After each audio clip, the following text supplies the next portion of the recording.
Salut YouTube, aujourd'hui on va faire un petit tutoriel sur le nettoyage des armes de poing. Donc moi je vais faire, ça sera sur un pistolet, donc un Glock. Alors tous les Glocks se nettoient de la même façon, se démontent de la même façon. Un Glock reste un Glock quel que soit son calibre et quel que soit le modèle. Un pistolet en général s'entretient pareil, de la même façon. Après il y a suivant si vous avez une une carcasse en polymère ou une carcasse en acier. Voilà, mais sinon l'entretien reste le même. Je ferai d'autres vidéos sur l'entretien des carabines à verrou et des fusils à pompe. Donc là, on va commencer avec le pistolet. Donc, moi, ce que j'utilise en produit le plus simple possible, de l'huile Armistol. Donc là, il y a marqué le prix, hein, 4,30 € à Decathlon. Sur Internet ou même en armurerie, c'est moins cher, c'est moins de 4 €.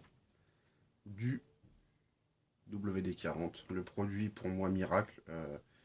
Je dois avoir au moins 4 ou 5 bombes, des grosses. Ça coûte rien et ça fait pratiquement tout. Des cotons-tiges, j'ai des boîtes et des boîtes de coton-tiges spécialement pour mes armes. Du sopalin. Vous pouvez aussi bien utiliser du tissu, du chiffon, n'importe, même des vieux t-shirts, on s'en fout. C'est juste pour essuyer le gras et tout à la fin, voilà. Et vu que c'est une carcasse en polymère, moi après je la nettoie à part des autres pièces en fait, j'utilise du produit vaisselle. Donc là le moins cher possible, hein, pas besoin de prendre de la marque. C'est vraiment pour nettoyer la carcasse. Avec ça, j'utilise la brosse en nylon fournie avec l'arme. Une brosse en nylon, donc ça coûte rien du tout. C'est vendu par 3. Souvent, c'est vendu avec cela. Donc, une brosse en laiton et une brosse en acier. Moi, j'en ai plein, j'en ai acheté 2-3 paquets. Dans les bric-à-brac à Auchan, souvent ils font ça plusieurs fois dans l'année. Ça coûte quoi, 3-4 €. Ça vaut vraiment rien du tout. Un petit tournevis plat, bon, parce que moi c'est un Glock donc j'en ai besoin. Et un petit récipient. Pas besoin que ça soit gros, hein, c'est juste pour mettre les parties métalliques à tremper dans le WD-40. Donc vraiment, ça c'est des trucs, il y en a qui vont reconnaître. Hein. Souvent ils mettent des petits rôtis de porc à l'intérieur. Moi j'adore récupérer ces petits trucs là, on peut faire plein de trucs avec.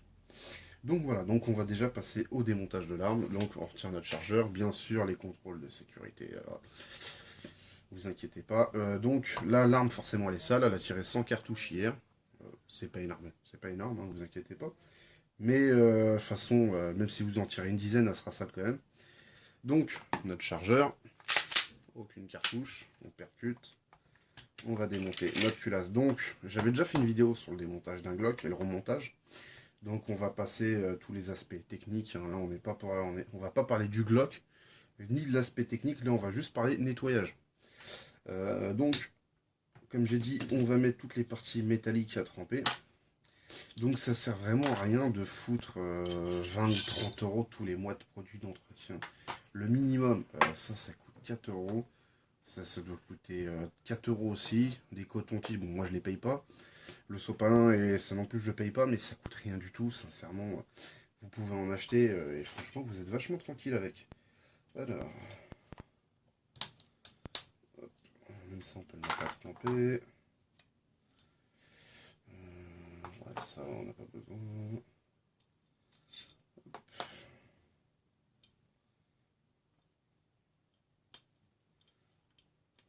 Allez, sort. Hop là. Voilà. Donc, tout ce qui est au niveau de la culasse, c'est démonté. On va passer à la carcasse. Donc ça, c'est le chasse-goupille fourni. Non, moi, on m'a toujours dit comme quoi il n'est pas fourni par, entre guillemets, d'origine avec l'arme. Moi, personnellement, je l'ai eu avec. On me l'a donné avec. Quand j'ai acheté mon Glock, en fait, il était fourni avec le chasse-goupille Glock. Donc, je vais pas me plaindre. Là, toutes les goupilles sont démontées.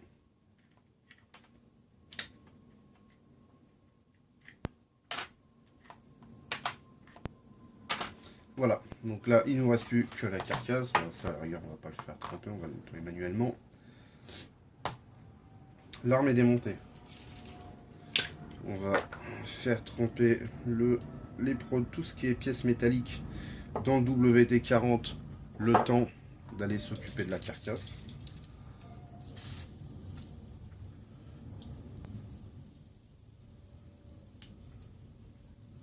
Donc faut pas avoir peur d'asperger, hein.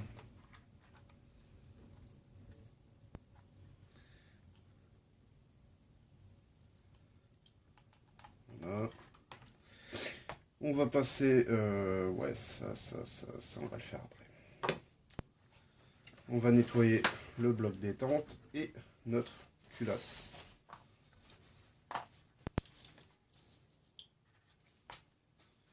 Donc je nettoie vraiment tout avec le WD-40. Le bloc détente avait été chromé. J'avais poli en fait tout le bloc détente. Alors certains souvent ont peur parce qu'ils se disent oui, vu qu'on retire en fait l'espèce de protection qu'il y a sur le métal, en fait bah, il y en a qui ont peur que ça rouille, ne vous inquiétez pas. De toute façon on est des tireurs sportifs, entre guillemets, hein. On tire au stand et tout, je pense pas que vous alliez au fin fond de l'Amazonie avec votre flingue, donc niveau rouille j'ai envie de dire, c'est un peu le minimum. Donc on nettoie tout avec le WD-40, hein, plastique, métal, tout ce qui est sale en fait. Bon, de toute façon vous nettoyez tout même si c'est pas sale. Voilà, ça c'est juste pour le bloc détente, vous avez vu. Pourtant il a tiré que 100 cartouches mais il est crade.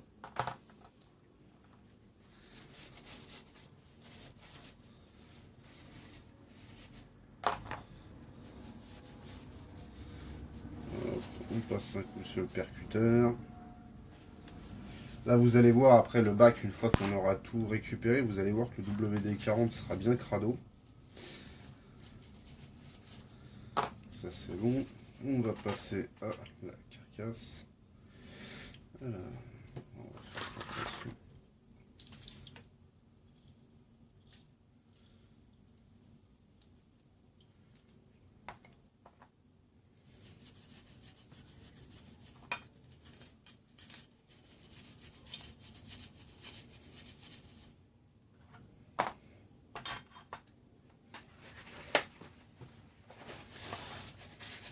Alors encore une fois, c'est pas parce que j'utilise cette méthode que c'est forcément la meilleure. Moi, c'est la méthode qui me convient le mieux. J'ai toujours fait comme ça, personnellement. J'ai jamais eu le moins de problèmes avec mes armes. Que ça soit des incidents de tir dus à une pièce défectueuse ou qui soit mal nettoyée d'ailleurs. Jamais eu de problème. Après, si vous avez envie d'utiliser un autre produit ou de faire autrement, hein, cela vous regarde, hein, personnellement.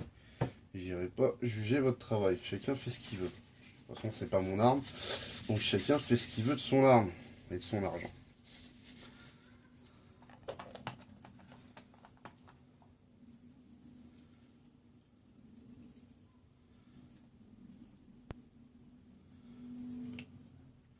Ça, c'est l'avantage du coton-tige, hein. Ça passe partout. Ah, en bas, il y en a un qui est en train de chercher sa mère. Si tu crois que parce que tu vas gueuler, alors... putain. Oh, les gamins.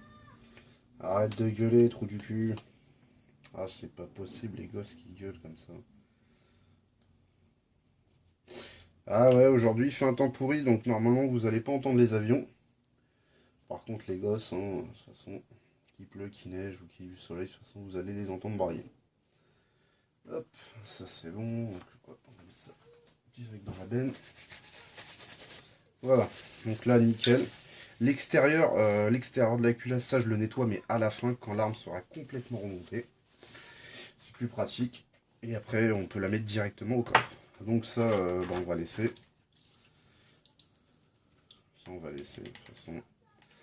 On va passer au nettoyage de la carcasse. Il n'y a rien d'autre à retirer, non. Donc, on se retrouve tout de suite dans la salle de bain pour le nettoyage de la carcasse. A tout de suite.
Donc on se retrouve dans la deuxième partie. Donc on a nettoyé notre carcasse comme vous avez pu voir avec du produit vaisselle. Alors moi je l'ai séché au sèche-cheveux, mais après si vous n'avez pas de sèche-cheveux, on ne sait jamais. J'ai pas de cheveux, mais bon bref, il y a les filles à la maison. Vous pouvez bien sûr utiliser du sopalin pour essuyer, une serviette, des cotons-tiges, bon bref. Il y a plein de méthodes pour essuyer. Moi j'ai utilisé ça parce que ça va plus vite. Pas besoin de le mettre chaud, hein, même l'air froid qui ressort entre guillemets du sèche-cheveux suffit largement à le faire sécher. Là il est nickel, la carcasse est vraiment propre. On va pouvoir maintenant sécher et nettoyer toutes les parties métalliques. Donc on va mettre ça de côté.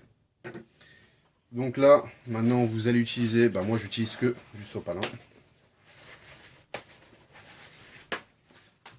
Voilà.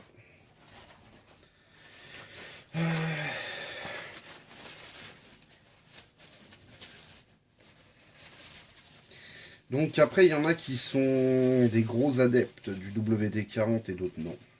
Après, c'est une question qui se discute. Moi, ce que j'aime bien chez le WD-40, déjà, c'est le prix. Ça coûte pas cher, tout le monde en a. Parce que même s'il y a plein de gens qui n'ont pas forcément des armes à feu, mais en mécanique par exemple, à la base, moi je suis mécanicien, à la base, je suis mécanicien automobile, moto et camion, et à la base, le WD-40, on s'en sert pour tout. En mécanique, j'ai envie de dire, c'est un peu le produit à tout faire. WD-40, tout le monde en a chez soi, même si vous n'êtes pas mécanicien, même si tout le monde a au moins un petit bidon WD-40, ça se trouve partout. Ce matin, je suis parti faire un petit tour chez Jiffy, parce que j'ai acheté un deuxième coffre-fort, et j'ai acheté ces petites LED, c'est vendu par 3, que j'utilise, que je vous ferai montrer d'ailleurs dans une future vidéo sur la présentation et pourquoi acheter une armoire forte ou un coffre-fort.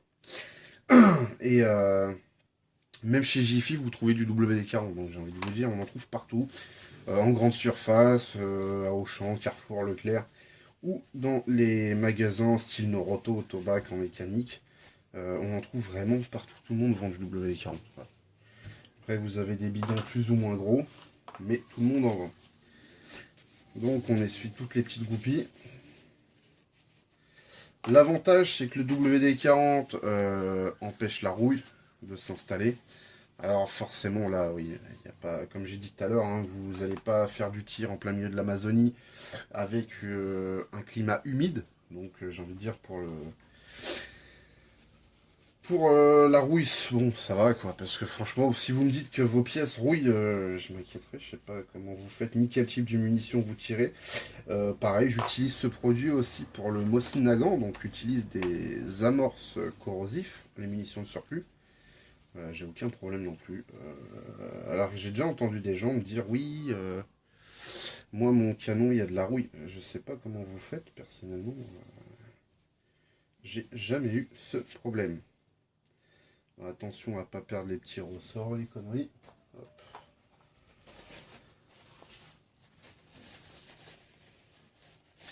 Faut pas avoir peur d'en mettre, hein. Comme je vous ai dit, le flacon ça coûte 3-4 euros. Ça coûte que dalle. Je préfère mettre 3-4 euros, acheter 3-4 euros de dégrippant tous les mois. Encore un bidon comme ça, 200 millilitres, je sais pas, ça doit me faire 3 mois à peu près, je dois faire 3 mois avec. Et pourtant, sincèrement, je vais vous dire que je l'utilise, hein, parce que même, bon là, à la rigueur, bon, on n'utilise pas beaucoup, c'est une arme de poing. Mais quand je nettoie, par exemple, tout ce qui est mes AK et tout, là, par contre, là, ça bouffe. Mais ça coûte pas cher d'entretien, les armes, on va dire. Hop, ça c'est bon. Et on passe au canon. Alors là, je sais pas si vous... Non, non, sur la vidéo, on va pas se rendre compte. Non. Le WD-40 a noirci, il y a plein de petits... je sais pas, on peut appeler ça des petits copeaux au fond. Ouais, sur la vidéo, on va pas se rendre compte, c'est pas grave.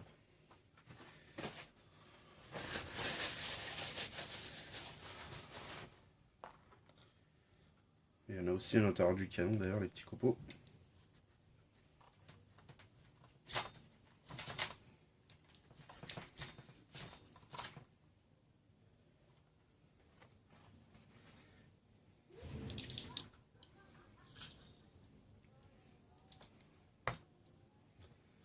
Hop.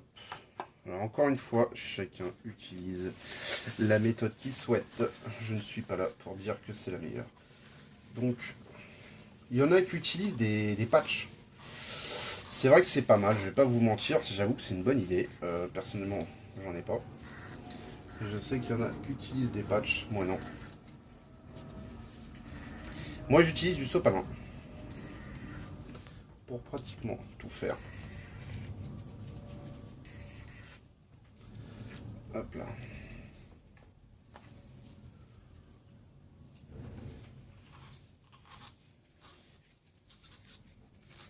Faut pas avoir peur de forcer, vous inquiétez pas, vous allez pas l'abîmer.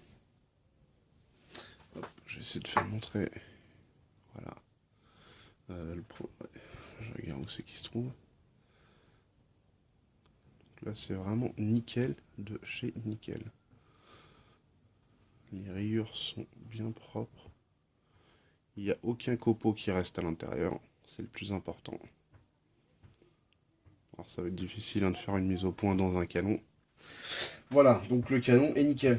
Alors sur d'autres armes, j'utilise aussi bien le boresnake que les baguettes. J'utilise les deux systèmes. Mais pas sur le 9 mm. Donc ça c'est bon, ça c'est bon. On va passer au graissage et au remontage de l'arme. Donc là je vais avoir besoin de coton-tige et encore du sopalin. Ouais, on va passer au montage. Alors il y a une chose, parce qu'il y a une personne qui a insisté là-dessus, des fois elle m'énerve cette personne. Non, c'est pas une personne d'internet, c'est une personne que je connais en vrai. On ne met pas de graisse sur une arme. On ne met pas de graisse. On met de l'huile, mais on ne met pas de graisse. Il y a une personne, elle n'arrête pas à chaque fois de me dire oui, je vais mettre de... Non, tu mets pas de graisse. On ne fout pas de graisse sur un flingue. C'est de l'huile, puis c'est tout. C'est comme ça. On reprocède dans l'ordre. Là, je suis en train de réfléchir. Hop, j'ai bugué. Vous inquiétez pas, c'est normal. Personne n'est parfait. Hop.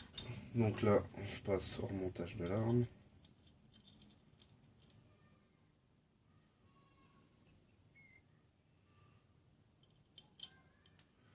Hop.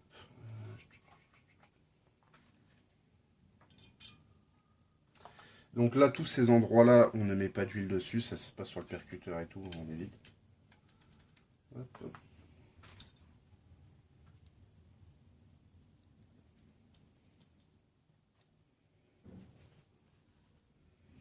Et le monteur de vis.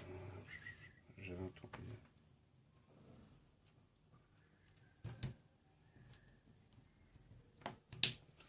Donc, hop, le percuteur est remonté. On va remettre notre canon. Alors, par contre, le canon, oui, là, on va mettre de l'huile dessus.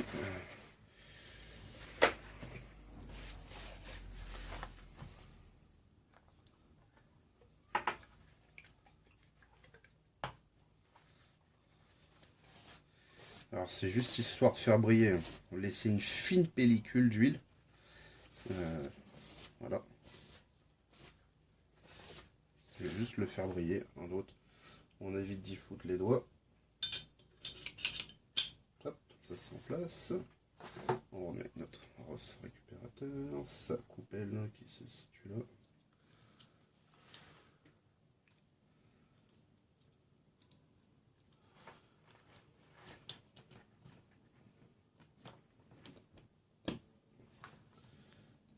Donc voilà, donc la particulasse c'est remonté, on n'y touche plus. On remonte la carcasse. C'est un peu le bordel. Hop. On va remettre notre bloc détente. Hop. On remet. On va remettre ce copie là.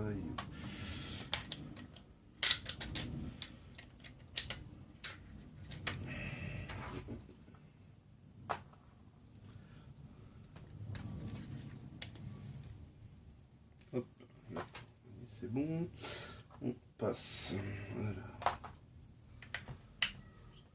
On remet notre arrêtoir de culasse. S'il veut bien reprendre sa place. Voilà, on va remettre notre goupillon. De toute façon, on va remettre les deux.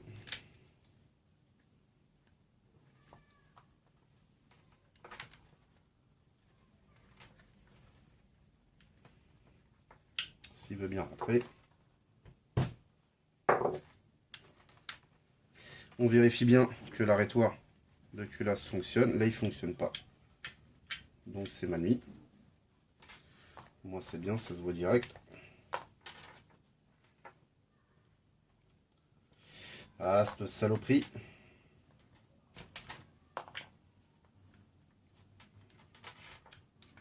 Voilà, c'est normal. C'est sûr que là, ça fonctionne moins bien. Voilà.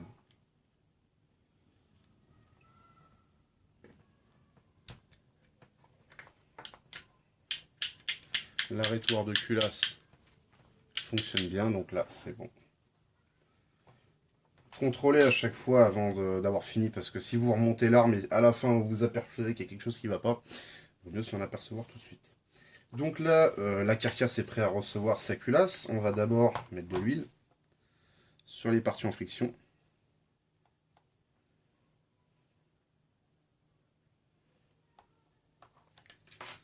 Donc toutes les parties en fait glissières qui vont faire friction avec la culasse.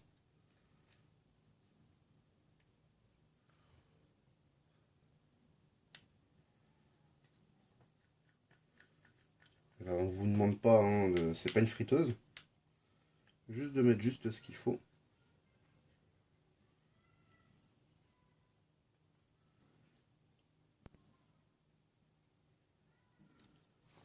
Et on va faire la même chose du côté culasse.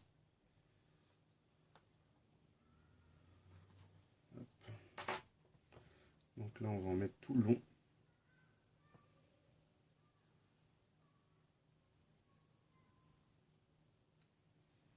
L'avantage en fait quand vous mettez de l'huile à certains endroits, comme on a pu voir les endroits qui sont vachement crades, c'est que quand vous allez tirer en fait, il y a forcément des dépôts de poudre qui vont se poser sur les parties métalliques ou plastiques de votre arme. L'avantage, alors ça je le ferai sur une autre vidéo, on va bien pouvoir le constater, surtout sur les armes semi-auto comme AK et tout, les armes longues, qui sont beaucoup plus crades que les armes de poing, c'est que l'huile en fait va... donc les dépôts de poudre vont se poser dessus, mais vu que c'est gras, quand vous allez nettoyer en fait, vous allez juste passer un coup de chiffon, et en fait bah, ça va, entre guillemets, ça va se retirer tout seul. Ça c'est l'avantage en fait. Pour ça, là il faut juste bien mettre sur les parties en friction. Et voilà.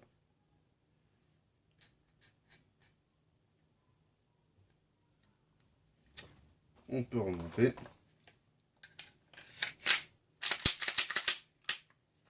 On va juste passer un petit coup ici sur le chargeur.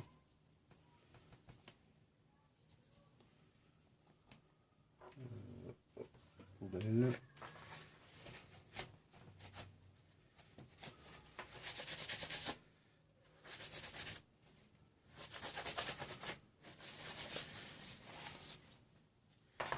Maintenant, on va passer une couche d'huile sur la totalité de l'arme et c'est parti pour le remontage.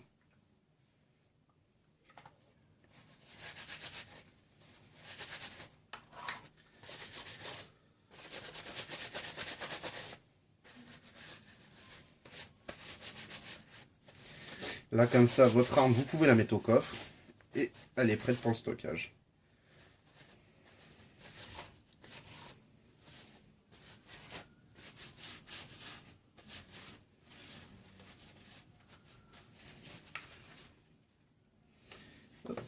Et voilà. Donc votre arme est nettoyée, donc la vidéo, bon forcément j'ai pris mon temps, donc la vidéo va faire une vingtaine de minutes. Mais voilà, donc là l'arme est entièrement nettoyée. Intérieur, comme vous avez vu complètement, on a fait tremper tout ce qui est pièces métalliques. Et là donc, ça aurait été une carcasse en acier, j'aurais nettoyé au WD-40. Je l'aurais pas mis sous l'eau avec du lave-vaisselle, même si ça risque rien vu qu'après vous allez la faire sécher. Mais j'aurais pas fait comme ça, je l'aurais juste nettoyé au WD-40 comme toutes les parties métalliques de l'arme. Donc voilà. Donc j'espère que cette petite vidéo vous aura plu, surtout n'hésitez pas si vous avez la moindre question. Sur ce, je vous laisse, allez, ciao tout le monde.